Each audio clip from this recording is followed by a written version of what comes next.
So, how do you unlock the potential in yourself and the people who work for you?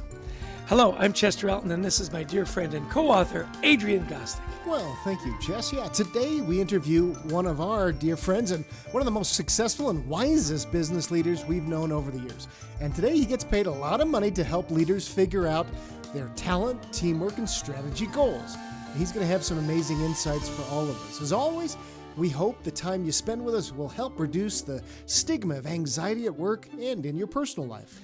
And as Adrian said, he's our dear personal friend. His name is Mark Servodidio. He's an advisor to public and private CEOs, CHROs, and leadership teams on talent, teamwork, and strategy. Prior to co-founding Prosumo Global Partners, Mark was president of International for Avis Budget Group for the EMEA, Asia, and Pacific regions with a $3 billion revenue stream, which is remarkable, and over 10,000 employees in 21 corporate countries. Over his career, he's worked with PepsiCo, Kraft Nabisco, as well as Avis Budget. Welcome to the show, Mark. It's just a delight to see you and talk to you again. It's been too long, my friend. It's so great to see both of you. Thank you for having me on. Looking forward to the conversation.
Chess, another great podcast.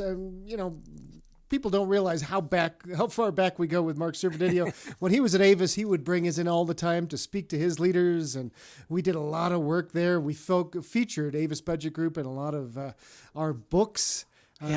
He's just such a wise leader who helps leaders around the world really with their culture. Yeah. The thing I've always appreciated about Mark is how thoughtful he is and how caring he is about his people. He went from HR to leading, a big chunk of Avis Budget rental cars business in Europe. I remember even going to a football match with him in London, and that was the constant, is you knew that Mark was going to take care of his people. And the first thing that popped out to me right at the beginning of the conversation is he said, we're always talking about how to attract and develop our people. And listening is becoming such a big part. Make sure your people know that you're hearing them, that their voices matter. That listening culture is really coming to the fore. Yeah, you want to bring anxiety levels down. You want to increase engagement. There's a couple of easy levers to pull. Right. One is recognition. Another is listening, making sure people have ways to express their voices. Yeah, we've talked about that in our books. I loved what he talked about, when you asked him about teams, where do teams go off base? Well, they don't have a purpose. And you think, no, look, we know a purpose. We're an ER in the hospital. We're about saving people's lives. Yeah, but people don't, no, I'm about making the doctor happy. Right. So have you done that team chartering to figure out, what does the future look like? We've done this with teams around the world, and it's amazing how 20 people in the team all have different ideas until you start talking and making it common. Yeah, the expression he used was what binds us together. I thought that was a great metaphor. What binds us together? What's that glue that makes us come together and say, yeah, we've got important stuff to do here today, and everybody has got a role in how it counts, which leads me to that other point that he made about understanding how people work. Let's get some assessments. We've got different personalities. We've got different backgrounds. Let's figure this out so that we know when someone acts this way, that's part of their personality and not somebody trying to, sink the team or the project. I thought it was really important. And you and I have had this, experience many times where we have to root out toxic behaviors. Right. Well, why do we allow them? Because that person's a good performer, right? Now, we've had this in our teams in the past and we allow it to go on too long. We had a toxic performer once on one of our teams, and but he did his job really well. And it was eventually when we started kind of realizing he was a cancer to the team, there was every single member of the team came and said, we were wondering when you would finally figure this out. Right. And they started blaming us instead of him because we allowed it to go on too long. And the great takeaway from that was pause. When that behavior pops up, take a pause and go, hey, I'm not sure if you realize what you just did was kind of blowing up the team, and we'd appreciate if you wouldn't do that anymore. Talks about pause on the team, and then if it persists, then you go to the one-on-one and say, by the way, this behavior isn't acceptable. Give them an opportunity to change, and if they can't, that's that rooting out part. I thought that pause was a good way to position it. I love this take on AI. That you lead out with people. How do we leverage AI as opposed to be afraid of AI? And he's going to be talking with Dave Ulrich, who we're going to have on a panel that we're doing soon, specifically on AI. I think it really is perception.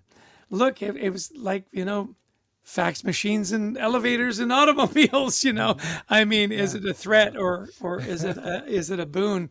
And I think that's a really healthy look. Talk a little bit more about the rules-based. I thought that was great that you brought that out. Yeah, because it was so insightful when we talked about this, because we were in a rules-based organization at the time. And, we were trying to become a little bit more thoughtful, a little bit more push, things. And one of the things that he talked about was, look, he was in a rules-based organization. It's Avis. They're renting rental cars. Right. You're not doing wheeling and, giving somebody, something they didn't ask for. He says, but we found ways, as he talked about, to be more customer-centric. He says, we thought it meant more high touch. He says, no. In fact, I just rented a car this past week from Avis. I didn't talk to anybody. I went and they sent me a text. Your car is in C23. I went and sat in it. And I went, do I just leave? And I actually had to call Avis, and they said, yeah, drive out. Your license is, and so boom.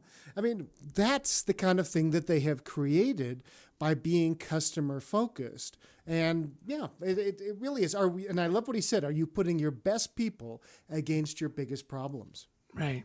The last thing for me, I love the way he wrapped up and said, now is the time to be an inspiration to your peers. Be optimistic. Continue on that development and that investment. These are exciting times. They're optimistic times. Don't lose that. And, it reminds me of my dad used to say, there's no substitute for enthusiasm, Jess. Yeah. Be optimistic. Bring the joy.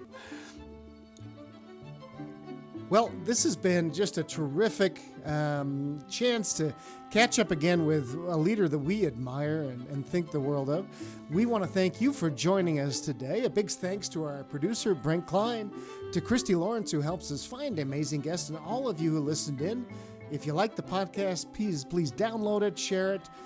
We'd also love you to visit thecultureworks.com for some free resources to help your team thrive, including the first chapter free of Anxiety at Work, our best-selling book.